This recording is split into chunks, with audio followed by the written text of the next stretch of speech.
అందరికీ నమస్కారం. సంపూర్ణ కార్తీక పురాణం 25వ అధ్యాయం. దుర్వాస మహర్షి అంబరీషుణ్ణి శపించుట. అంబరీష, పూర్వజన్మలో కించిత్తు పాపశేషము వలన నీకి జన్మార్థము వచ్చినది. నీ బుద్ధిచే దీర్ఘముగా ఆలోచించి నీకు ఎటుల అనుకూలముగా అనిపించునో అటులనే చెయ్యుము. ఇక మాకు సెలవిమ్ము అని పండితులు పలికిరి. అంతా అంబరీషురుడు, ఓ పండితోత్తములారా, నా నిశ్చిత అభిప్రాయము ఆలకించి వెడలుడు. ద్వాదశి నిష్టను విడుచుట కన్నా విప్రశాపము అధికమైనది కాదు. జలపానము చెయ్యట వలన బ్రాహ్మణుని అవమానపరచుటగాదు, ద్వాదశి వ్రతము విడుచుటగాదు. అప్పుడు దూర్వాసురుడు నన్నెలా నిందించును? నిందింపడు. నా తొలి పుణ్యఫలము నశింపదు గాన జలపానమోనరించి ఊరుకుందును అని వారి ఎదుటనే జలపానము ఓనరించెను. అంబరీషురుడు జలపానమోనరించిన మరుక్షణములోనే దూర్వాసుడు స్నాన జపాదులు పూర్తి చేసుకుని అక్కడికి వచ్చెను. వచ్చిన వెంటనే ఆ ముని మహారౌద్రకారుడై కండ్ల వెంట నిప్పులు గ్రక్కుచు, ఓరి మదాంత, నన్ను భోజనానికి రమ్మని నేను రాక మునిపే నీవేళ భుజించితివి. ఎంత దుర్మార్గము, ఎంత నిర్లక్ష్యము, ఎంతటి ధర్మ పరిత్యాగివి. అతిథికి అన్నము పెట్టెదని ఆశ చూపి పెట్టకుండా తాను తినినవాడు మలభక్షకుడగును.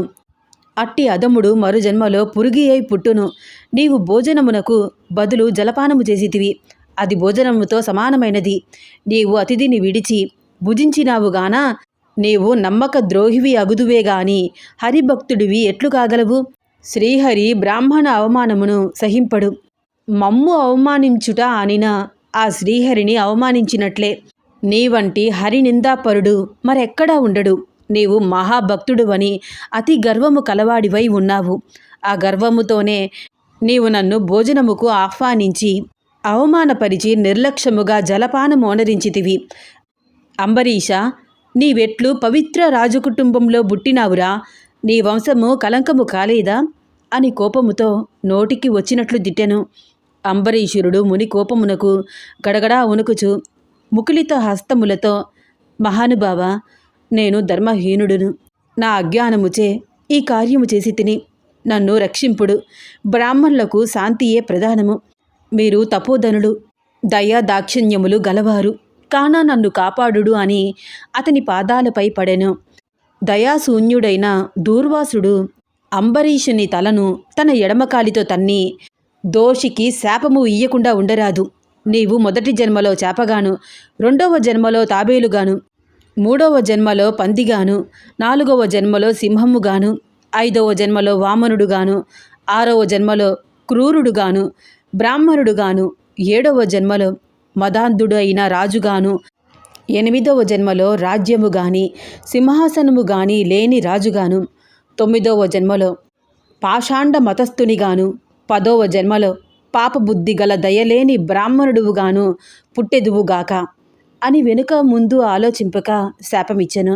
ఇంకనూ కోపము తగ్గనందులా మరలా శపించుటకు ఉద్యుక్తుడు అవుచుండగా శ్రీ మహావిష్ణువు బ్రాహ్మణ శాపము వృధా కాకూడదని, తన భక్తునికి ఏ అపాయము కలగకూడదని అంబరీషుని హృదయములో ప్రవేశించి, మునివర్య, అటులనే మీ శాప ప్రభావమును అనుభవింతును అని ప్రాధేయపడెను. కానీ దూర్వాసురుడు ఇంకను కోపము పెంచుకుని శపించబోగా శ్రీమన్నారాయణుడు తన సుదర్శన చక్రమును అడ్డుపెట్టెను.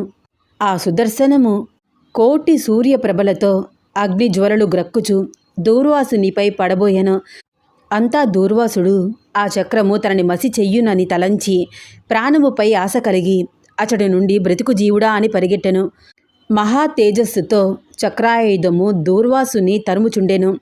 దూర్వాసుడు తనను కాపాడమని భూలోకమున ఉన్న మునులను, దేవలోకంలో ఉన్న దేవేంద్రుణ్ణి, బ్రహ్మలోకానికి వెళ్ళి బ్రహ్మదేవుణ్ణి, కైలాసమునకు వెళ్ళి పరమేశ్వరుణ్ణి ఎంత ప్రార్థించినను వారు సైతము ఆ చక్రాయుధము నుండి దూర్వాసురుణ్ణి కాపాడలేకపోయిరి.